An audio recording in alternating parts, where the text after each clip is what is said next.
Welcome back. अभी हम लोग करेंगे wordology 34। She drowned in the river. Drown means होता है व्यक्ति का डूबना और सिंक मीन्स होता है वस्तु का डूबना। पहले भी आ चुका है। सी ड्रॉन्ड इन द रिवर, वह नदी में डूब गई। दैट इज अर्थात she died because she went under water, अर्थात वह मर गई क्योंकि वह पानी के अंदर गई। एंड कुड नॉट ब्रीथ, और वह सांस नहीं ले सकी। हर drowning served a dual purpose, उसका डूबना दो उद्देश्य की पूर्ति किया, मतलब उसके डूबने से दो उद्देश्यों की पूर्ति हुई। डुअल मीन्स होता है डबल, दो। आप अक्सर सुनते हैं डुअल सिम, तो डुअल मतलब दो। उसके डूबने से दो उद्देश्यों की पूर्ति हुई। वन, एक, she was freed from her unhappy life. पहली बात तो यह हुई कि वह जो एक दुखी जीवन जी रही थी उससे उसको आजादी मिल गई। एंड टू, दूसरी बात, हर हस्बैंड हुम सी हेटेड, उसका पति जिससे वो नफरत करती थी, केम अंडर सस्पिशन, वह शक के दायरे में आ गया। Dual means having two parts, functions और एस्पेक्ट्स। डुअल का मतलब होता है ऐसी चीज जिसके दो हिस्सा हो, दो क्रियाकलाप हो, दो पहलुए हो। If you have a dual citizenship, अगर आपके पास डुअल सिटीजनशिप है मतलब दोहरी नागरिकता है, you are a citizen of two countries, तो आप दो देशों के नागरिक होते हैं। One does not want to invest in ventures of dubious merits.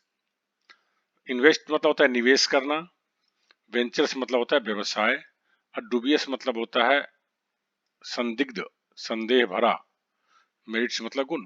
कहते हैं कि कोई व्यक्ति ऐसा व्यवसाय जिसपे शक हो कि वो फायदा आएगा कि नहीं आएगा, चलेगा कि नहीं चलेगा, उसमें कोई भी व्यक्ति निवेश करना नहीं चाहेगा, इन्वेस्ट करना नहीं चाहता है। A dubious thing is one, dubious चीज वह होता है about which you are doubtful, जिस पर आपको शक होता है, जिस पे आपको संदेह होता है। You do not consider it to be completely honest, safe और रिलायबल। आप इसे पूरी तरह से ईमानदारी वाला, सुरक्षित एवं विश्वसनीय नहीं मानते हैं। रिलायबल मीन्स विश्वसनीय। One wants to invest in durable projects, durable मतलब होता है टिकाऊ। एक व्यक्ति उस प्रोजेक्ट में पैसा लगाना चाहता है जो टिकाऊ हो, जो वो लंबे समय तक चलने वाला हो। अक्सर आप सुनते हैं कि कपड़ा टिकाऊ है, कपड़ा ड्यूरेबल है, लॉन्ग लास्टिंग है।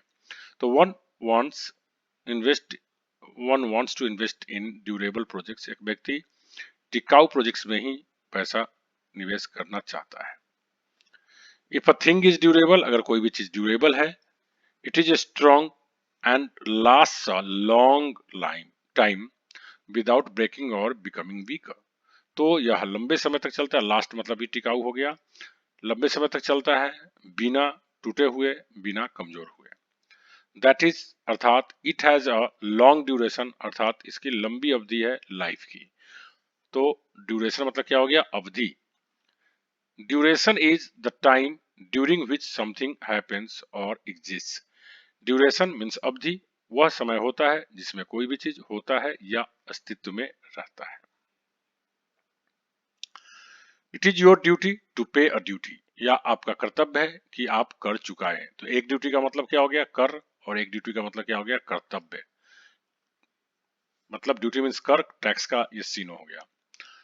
It is your duty to pay a duty, यहाँ पे देखो ए ड्यूटी लगा है, ये यहाँ पे नाउन हो गया, टैक्स वाला हो गया, और यहाँ भी ये ड्यूटी नाउन ही है क्योंकि इससे पहले योर आया है, तो दोनों का मीनिंग अलग अलग है।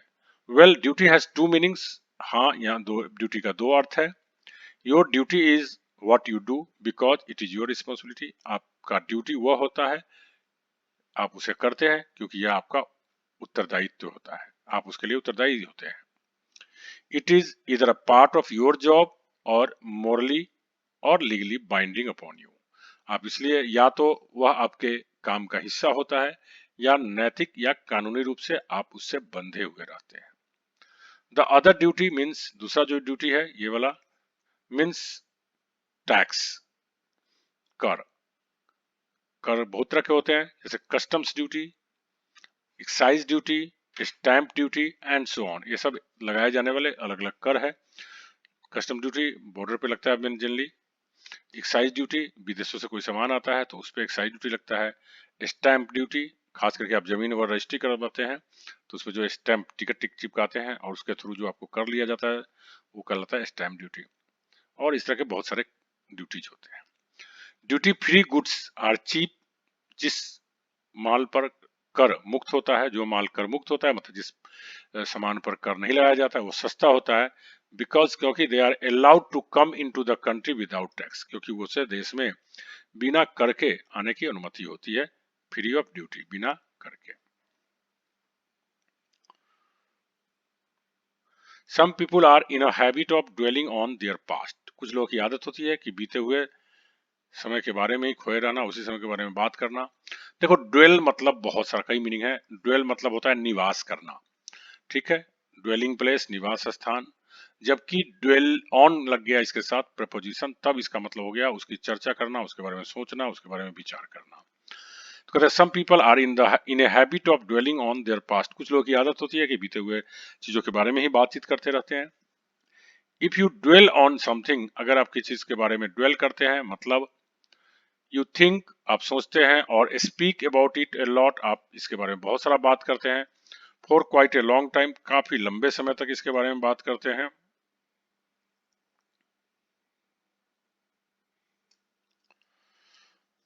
This often proves annoying to others, जिससे दूसरे को बहुत गुस्सा आ जाता है, दूसरे को खींच पैदा होता है दूसरे में।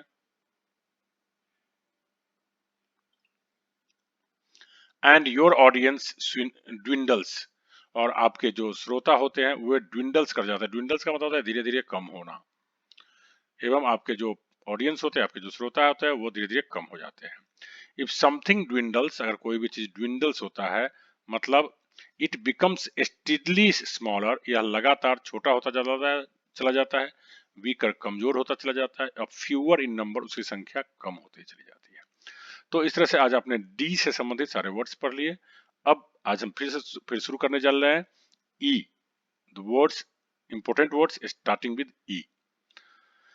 Are you eager to move towards beginning with the letter E, क्या आप ई से शुरू होने वाले शब्द के तरफ आगे बढ़ने के लिए उत्सुक है। ईगर मीन्स क्या होता है, उत्सुक, क्यूरियस का साइनो होता है उत्सुक। If you are eager to do something, अगर आप कुछ करने के लिए ईगर होते हैं, you have a strong interest और इम्पेशेंट डिजायर फॉर इट, तो आपके पास उसको करने के लिए बहुत बड़ा रुचि होता है या फिर अधीरतापूर्ण आपको उसको करने की इच्छा होती है। That depends upon how earnestly you are learning words, यह निर्भर करता है कि आप कितनी गंभीरता एवं उत्सुकता से, अर्नेस्टली मतलब उत्सुकता एवं गंभीरता से आप शब्दों को सीखते हैं।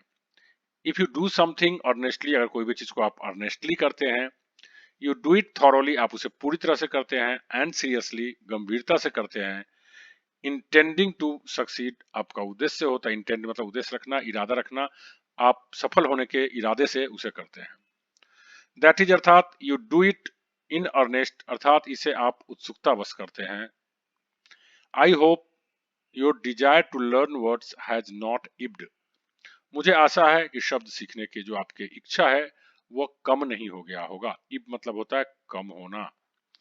Remember tide and ebb in geography, आप ज्योग्राफी में पढ़ते हैं टाइड, टाइड मतलब लहर, ज्वार, और इब मतलब भाटा। ये क्या होता है, ज्वार और भाटा, जब समुद्र की लहरें उफान पे रहती है तो उसको बोलते हैं टाइड, और जब डाउन होती है तो उसको बोलते हैं इब। इब का मतलब क्या होता है, कम होना, ठीक है। Remember tide and ebb in geography, when the sea ebbs, जब समुद्र इब्स करती है, इट लेवल्स फॉल्स, तो इसका जो स्तर होता है वो नीचे गिर जाता है। फिगरेटिवली, तुलनात्मक रूप से बात करें, इफ समथिंग इब्स, अगर कोई भी चीज इब्स करता है, it becomes weaker and gradually disappears, तो यह कमजोर हो जाता है और धीरे धीरे वह खत्म हो जाता है, गायब हो जाता है। At parties the ebullient persons are most preferred ones, कहते हैं पार्टीज में जो लोग जीवंत होते हैं, खुश होते हैं, हंसमुख होते हैं, इबुलेंट का मतलब होता है बहुत खुश, चीयरफुल, जोश खरोश से भरा हुआ, तो वैसे लोगों को क्या करते हैं, लोग ज्यादा पसंद करते हैं। इफ यू आर इबुलियंट, अगर आप इबुलियंट है, you are full of life, आप में पूरा जीवन भरा हुआ है, जीवंत है आप, हैप्पीनेस खुशी भरी हुई है, एंड ईगर एक्साइटमेंट, और काफी आप उत्सुक रहते हैं, आप में उत्तेजना भरी रहती है। The eccentrics are not much favoured, eccentric का मतलब होता है सनकी, जो सनकी लोग होते हैं उनको ज्यादा पसंद नहीं किया जाता है। If you are an eccentric, अगर आप सनकी व्यक्ति है, you behave in a strange way, तो आप अजीब तरह से व्यवहार करते हैं। यू हैव हैबिट्स और opinions that are different from those of most people, आपके पास वैसी आदत होती है, उस तरह की राय होता है जो अन्य लोगों की तुलना में अलग होता है। Your centre is not where others have theirs, आपका दिमाग का केंद्र उस जगह पे नहीं होता है जहां पे अन्य लोगों का होता है। You may find cause of ecstasy, this is very important word, ecstasy, ECSTASY, ecstasy. You must mind pronunciation. You may find cause for ecstasy where others put on a serious face. अगर आप eccentric है तो आपको वैसी चीजों में अत्यधिक आनंद कारण हो सकता है। एक्सटेसी मतलब होता है परम आनंद, अत्यधिक आनंद। आपको उन चीजों में आनंद मिल सकता है जिसको सुनकर दूसरे लोगों के चेहरा गंभीर हो जाए, मतलब दूसरों के लिए जो दुख की बात हो। Ecstasy is a feeling of very great happiness, ecstasy अत्यधिक खुशी महसूस करने को एक्सटेसी बोलते हैं, परम आनंद जिसको बोलते हैं परमानंद। I cannot efface the memory of the eerie evening, eerie मतलब होता है डरावनी, इफेस मतलब पोंछना, साफ करना, हटाना। तो कहता है कि उस डरावनी शाम की जो याद है उसको मैं खत्म नहीं कर सकता, नहीं अपने दिमाग से दूर कर सकता, हटा सकता। That which is eerie seems strange, जो चीज ईरी होता है वो अजीब प्रतीत होता है, एंड फ्राइटनिंग और डरावनी होती है, and makes you feel nervous, और यह आपको घबरा देता है, इससे आप घबरा जाते हैं, नर्वस हो जाते हैं। इफ यू इफेस समथिंग, अगर आप कोई भी चीज को आप इफेस करते हैं, यू डिस्ट्रॉय, आप उसे नष्ट कर देते हैं, तो डिस्ट्रॉय का साइन हो गया इफेस, और रिमूव इट, रिमूव का भी साइन हो गया इफेस, हटा देना। So that it cannot be seen, ताकि इसे नहीं देखा जा सके।